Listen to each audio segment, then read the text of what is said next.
On February 24, 2022, Russia unleashed Europe's largest and deadliest war since World War II.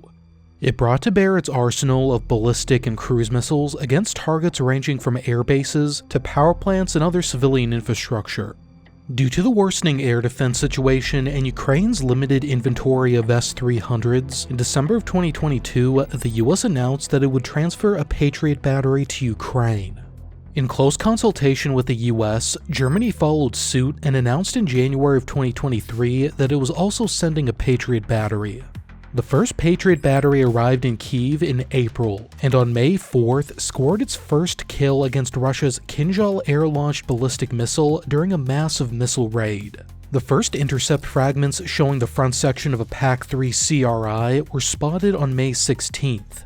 Recently, American Air Defense Colonel Rosanna Clemente also confirmed that it was a Patriot that shot down a Russian A-50 airborne early warning aircraft in January of 2024. But what exactly is a Patriot? In this video, we're diving into Patriot's role, how it fits into the US Army's missile defense doctrine, the missile it shoots, up-to-date unit organization, the tactics those units use, and its limitations, the biggest of which the Army is in the process of fixing. Patriot has been the US Army's mainstay air and missile defense system since it replaced Nike Hercules in the late 1980s. The role of the Patriot is to defend ground forces against enemy aircraft, cruise missiles, and some ballistic missiles. Although it's primarily oriented on protecting against air attack, Patriot is the Army's lower-tier defense against ballistic missiles that complements THAAD in the upper tier. There are 5 major pieces of equipment associated with the Patriot system at the battery level. These are the engagement control station, radar set, launcher station, antenna mast group, and electric power plant. The radar set serves as the eyes of the Patriot system. Patriot is actually a backronym for Phased Array Tracking Radar to intercept on target, so the radar has top billing. The legacy 1980s system was the AN-MPQ-53, which was upgraded into the AN-MPQ-65 radar and fielded from 2003 to support the new PAC-3 missiles. Nowadays, most if not all US batteries use the MPQ-65 radar. This single radar is responsible for detecting and tracking incoming aerial threats and ballistic missiles, as well as guiding the Patriot missiles towards their targets. The radar has a claimed range of about 180 to 200 kilometers and a field of view of 120 degrees when searching. The launcher station is, as the name implies, a launcher that holds the Patriot missiles. In the US Army, they're towed by M983 HEMTT tractors, and in the German Air Force, they're self-propelled on MAN 8x8 trucks. I'll be talking more about the missiles in a little bit, but there are 6 launchers per peacetime US Army battery. Although notably, US Army batteries stationed in South Korea seem to all be task organized with 8 launchers based on satellite imagery. American batteries in Japan have 6 launchers though. The antenna mast group is used by the battery for communicating with other battalion assets. It also allows for inter-battalion communications with other batteries. The engagement control station is the brain of the system. It connects with all of the equipment in the battery. Inside the engagement control station are consoles and computers that allow the system operators to look at what the radar detects, determine whether the radar track shows a friend or foe, and if necessary, fire missiles by sending commands to the launchers. This plugs into the battery command post to the rear, which is a Humvee with an integrated command post shelter and a deployable tent. And finally, the electric power plant provides power for the radar set, engagement control center, and antenna mast group. This power is provided by 2 150 kilowatt generators mounted on a HEMTT chassis. The launcher stations have their own independent source of power from a 15 kilowatt generator. Since it entered service, there have been significant changes to the organization of Patriot batteries, and the overall structure remains malleable to this day. The smallest formation of a Patriot system is the battery, otherwise known as a fire unit. To work effectively, these batteries are deployed in battalions, which is the basic ADA unit. A typical pure Patriot battalion will consist of a headquarters and headquarters battery, 4 firing batteries lettered Alpha, Bravo, Charlie, and Delta, and an Echo Maintenance Company. Patriot Avenger composite battalions will have an Avenger SHORAD battery as their Echo battery, and an adapted Fox Maintenance Company in addition to these elements. Each peacetime Patriot battery has 6 launchers, while Avenger batteries have 12 launchers. A typical Patriot battery consists of a headquarters platoon, which also has logistics functions, a fire control platoon, and a launcher platoon. Normally, an automotive field maintenance team will also be co-located from the maintenance company.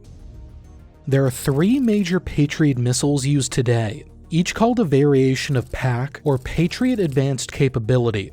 The PAC-2 Guidance Enhanced Missile or GEM, PAC-3 Cost Reduction Initiative or CRI, and PAC-3 Missile Segment Enhancement or MSE.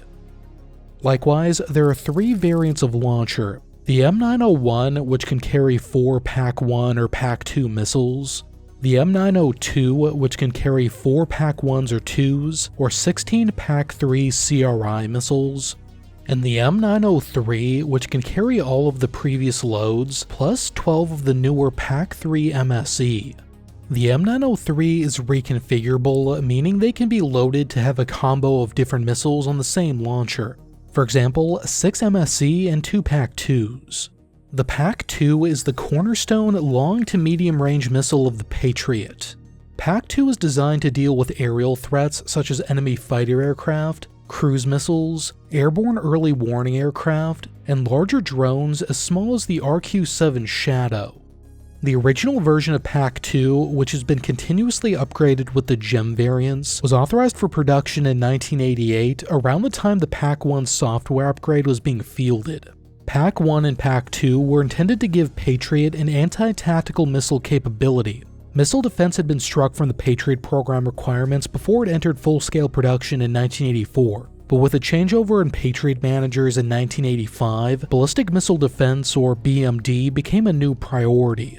To simplify BMD, ballistic missiles have 3 distinct phases of flight: the boost phase, the mid-course phase, and the terminal phase. The boost phase covers the period in which the missile is being propelled up. Currently, this phase isn't targeted for intercept. The mid-course phase is when the missile is coasting unpowered, usually exo-atmospheric or outside the atmosphere, to reduce drag, increasing missile range. And lastly, the terminal phase is when the missile descends towards the target. The portion under 30 to 35 kilometers in altitude is endo-atmospheric, meaning inside the atmosphere where aerodynamic control surfaces can still maneuver the missile. The Army's missile defense capability is split into 2 tiers, both covering the final terminal phase. In the upper tier, THAAD provides protection against short and medium-range ballistic missiles and some limited intermediate-range BMs that weren't destroyed in their mid-course by the Aegis system. Although the terminal phase is generally cited as starting when a missile re-enters Earth's atmosphere, THAAD can make intercepts both within and outside the atmosphere. Really, for practical purposes to reduce stress on the missile, THAAD's intercepts mostly occur in the vacuum of space above 40 kilometers.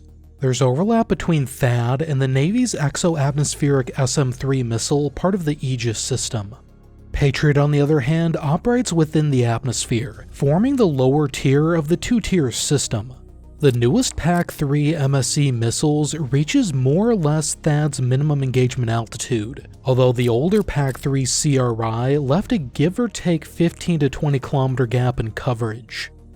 In addition to reducing leaks in the defense against ballistic missiles, Patriot protects THAAD from air-breathing threats, which it can't defend itself from, and provides more concentrated coverage to lower-tier defended areas. Generally, the highest priority assets should be defended both by a THAAD battery and a Patriot battery. So while it's not its primary role, PAC-2 can also intercept tactical and short-range ballistic missiles with ranges of 100 to 500 kilometers, like SS-21 Tochka and the SS-23 Oka. When defending against these threats, the missile has a demonstrated range of about 12 to 13 kilometers or 8 miles. This compares to its public anti-aircraft range of 160 kilometers or 90 miles. The missile uses a track via missile or TVM guidance. At launch, the missile is captured by the Patriot radar and command guided to a point just prior to intercept. When TVM kicks in, the radar sends out a special waveform that illuminates the target. The PAC-2's passive radar picks up this illumination and passes on what it sees back to the radar. The computer in the engagement control station then compares the difference between what the missile observes and what the main radar sees. New target information is sent back to the missile. This process continues back and forth. The accuracy gets better and better as the missile gets closer and closer to the target until intercept happens. During the Gulf War, Patriot operators were faced with the task of defending coalition forces against modified Iraqi Scud variants. Through the efforts of the Patriot Project Manager's Office, led by Colonel Bruce Garnett, PAC-2s arrived just in time for combat. When Garnett took his post as Patriot Manager, there was going to be a 6-month gap between the deployment of the PAC-2's enabling software package, PDBI-3, and the missile itself. So if the missiles were ahead of schedule, units could still actually use them. In cooperation with German firm Messerschmitt Bulkau Blohm producing PAC-2 warheads, Raytheon, and contracted air carriers, the US was able to surge 600 new PAC-2s before Desert Storm began, up from the only 3 experimental versions available at the start of Desert Shield. During the conflict, the system's capabilities were stretched to their limits.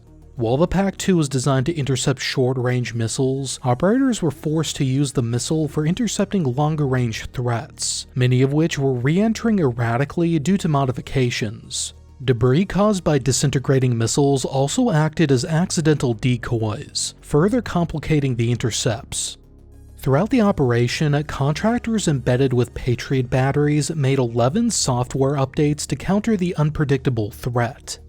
Ultimately, Patriots may have played a disproportionate role in keeping Israel from retaliating against Iraqi Scud missile strikes, as 2 PAC-2 equipped batteries from the 10th Air Defense Artillery Brigade were airlifted into Tel Aviv with 1 day's notice to intercept further attacks. Taking into account the issues encountered in 1991, the US Army set about developing a new Patriot missile under the PAC-3 program. This new missile would employ novel technologies to best counter any future long-range systems. The missile eventually selected for the PAC-3 program, called the ERINT or Extended Range Intercept Technology, would employ a hit-to-kill mechanism. This is essentially a technique that ensures the destruction of a ballistic missile by having the defending missile collide with it. The kinetic energy from this collision ensures the destruction of both missiles. The PAC-3 missile also has a very small lethality enhancer that functions like a blast frag warhead. This increases lethality against missiles with chemical or biological submunitions and aerial threats. If it weren't for this, the missile might not do the necessary amount of damage to disable the submunitions. The new missile also comes with a new guidance method. Instead of the Patriot radar illuminating targets for the missile, the PAC-3 uses an onboard active radar seeker that allows the missile to illuminate the target and terminally guide itself in. The PAC-3 missile is much smaller than the PAC-2. Both are around 5.3 meters long, or about 5¼ M16A2s for you red-blooded Americans. But PAC-3 CRI is only 25.5 centimeters in diameter, compared to the PAC-1 and 2's 41 centimeters, and it's only a third of the weight. The smaller side comes with pros and cons. On the positive side, it allows for a single launcher to be loaded with 16 missiles compared to 4 missiles for the PAC-2. But on the other hand, the smaller size also means that the missile has a significantly shorter range against aerial threats due to having a very short booster burn time and less propellant to go far. But when it comes to defending against ballistic missiles, the PAC-3's optimization for hit-to-kill gives it double the range of the PAC-2. This allows Patriot to intercept longer-range ballistic missiles such as Scud-D, Scud-ER, No-Dong, and Kinjal. Entering service in 2016, the PAC-3 MSE is the most recent addition to the Patriot missile family. The missile doubles the defended range of the PAC-3 CRI and brings the ability to intercept longer-range ballistic missiles. The increased performance is owed to the missile's reduced aerodynamic surfaces and slightly larger diameter than the CRI, 29 centimeters versus 25.5. However, the bigger size means that the number of rounds carried on a single launcher decreases from 16 missiles for CRI to 12 missiles for MSE. As of 2024, about 1,400 PAC-3 MSEs have been delivered to the Army. The unit cost for contemporary buys hovers around $3.8 to $3.9 million per missile. Ultimately, 1,124 PAC-3 CRIs were procured for the Army and 286 to other agencies, mostly for testing. Prior to PAC-3, 6,475 missiles, including PAC-2s, PAC-1s, and the originals, had been procured. Many of these would have been converted into PAC-2 GEM missiles beginning in the mid-90s. With these missiles, Patriot units can be employed both offensively and defensively in support of ground operations, although there are some heavy caveats on the offensive. Regardless of the kind of operation, the Patriot system is most effective when fire units fight as a battalion. Patriot and THAAD generally provide coverage for assets in the theater, corps, and division area, whereas SHORAD or short-range air defense systems like Avenger or the new M-SHORAD provide coverage within the brigade and division area. If covering an offensive ground operation is the priority, Patriot battalions assigned to a corps provide coverage to the corps' maneuver units that form the main effort and protect their fixed and semi-fixed facilities, C3, logistics nodes, and reserves. Due to its design, Patriot can't move with other core assets when they're conducting an offensive. Nonetheless, the system has to provide coverage for these units as that's when they're most vulnerable to attack.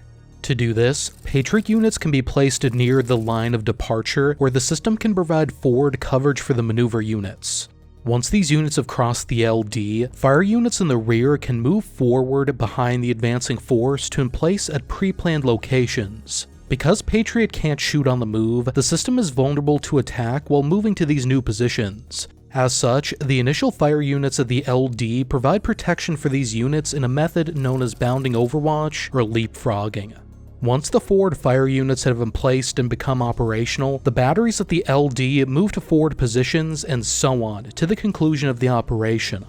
However, the Gulf War really led to a shift in Patriot's operating concept from mainly protecting maneuver units to also protecting strategic geopolitical assets. Due to the amount of fixed infrastructure in the joint support area that needs protection from air and missile attack, to include things like ports, airfields, population centers, core army and joint HQs, at least in the US Army, Patriots aren't usually assigned to offensive operations. You can imagine when there's a critical asset list a mile long with a lot of operationally and politically important things on it, Task Force Lancer getting blown to crap by FPV drones may fall by the wayside for something like Patriot, even if they are the main effort. To protect their assets, fire units can be deployed in multiple orientations depending on the threat the battalion faces. Due to the radar's field of view limitations, the primary and secondary target lines must be taken into consideration when deploying the batteries. The primary target line, or PTL, is the direction the radar will be facing most of the time.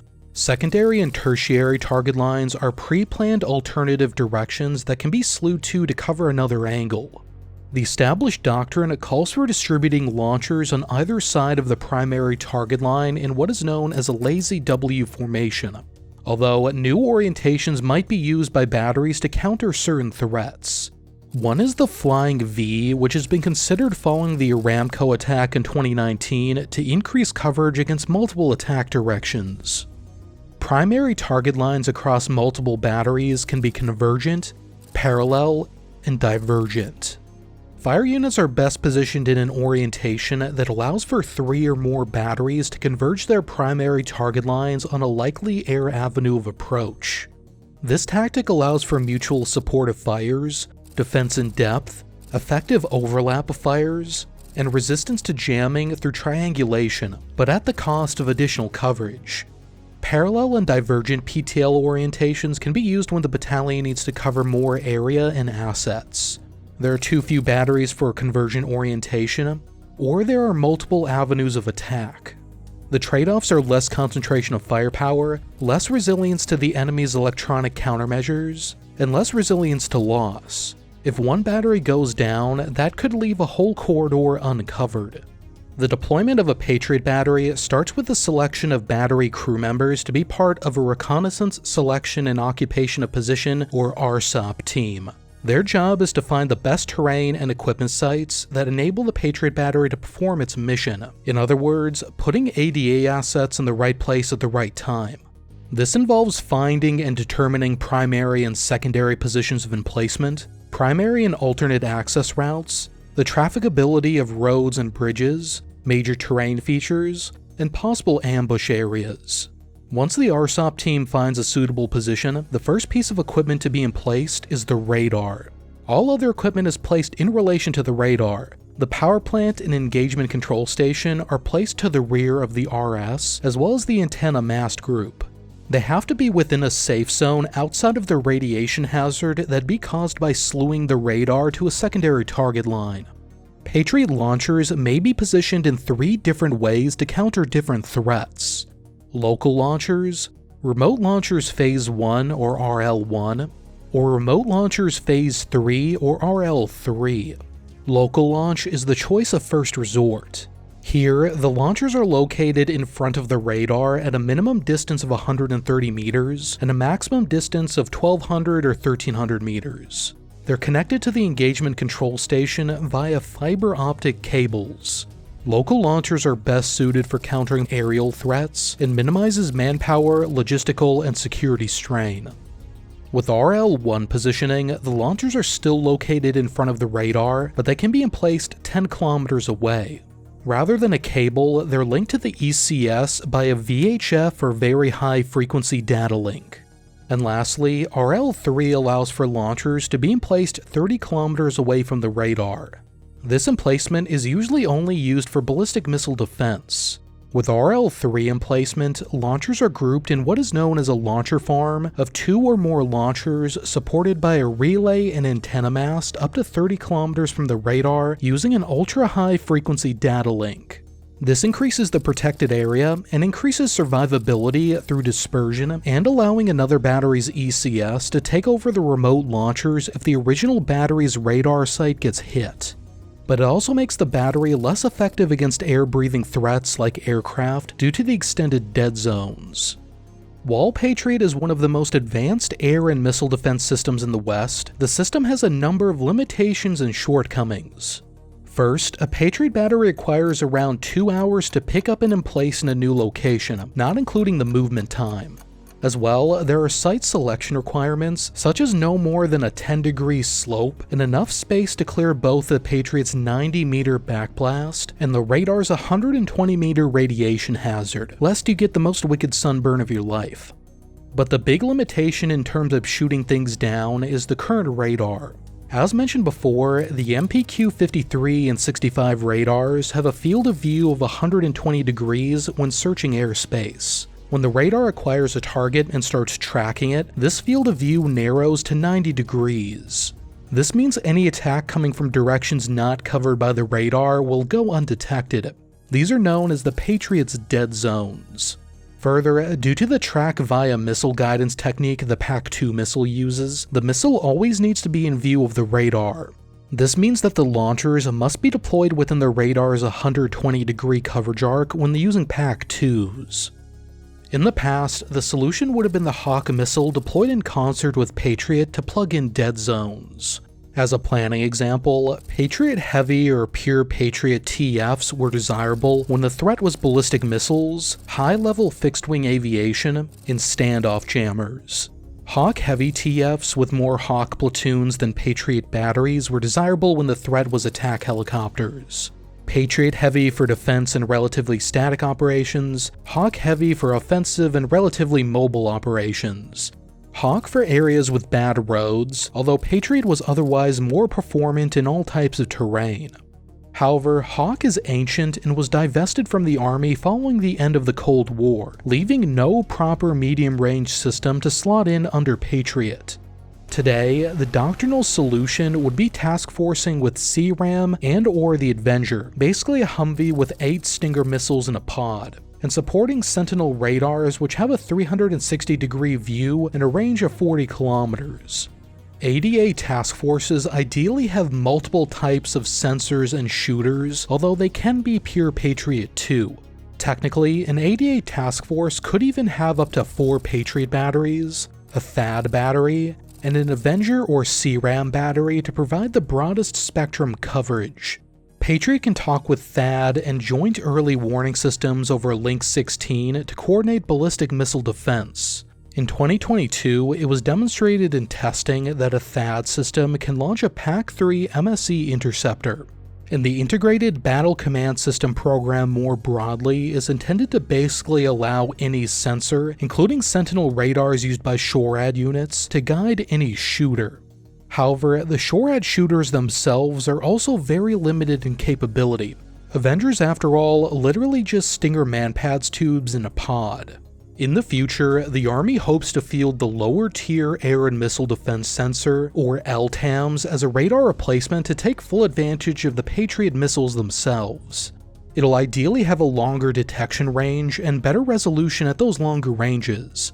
The missiles are actually limited by the current radar's range, so the upgrade would increase range with missiles as is. It'll also have 3 radar arrays, allowing it to have a 360-degree view, although it looks like the rear aspect will have a reduced range. This will leave no inherent radar dead zones. The PAC-3 MSE missile can fire over the shoulder, so doesn't need to be pointed in the right direction at launch. But in the present, some of the dead zones can be mitigated by having the Patriots fight as a battalion, task forcing with other air defense units, and effectively using secondary target lines. But due to the Patriot being in such high demand around the world, more often than not, individual batteries are deployed to potential conflict zones. This leaves the system, with current-day radars, more vulnerable to attacks. Thanks for watching, and thanks to my patrons for funding this video. I brought my friend Zach on board to do most of the research and script writing because missiles are more his thing, but paying people fairly isn't cheap. So if you want to see more videos like this or about Navy things, please consider joining my Patreon so I can make it rain. I've also commissioned artists, musicians, voiceover artists, and translators this year for various projects. Patrons ensure that I can keep moving content forward while also paying my rent and getting little treats. That's all I have. Have a good one, and I'll see you in the next one. Deviations it will guide, corrective commands it provide, from where it is to where it's not, to hit the target on the dot. And if it finds itself astray in places where it cannot stay, it quickly makes a needed switch to correct the error without a hitch. It's not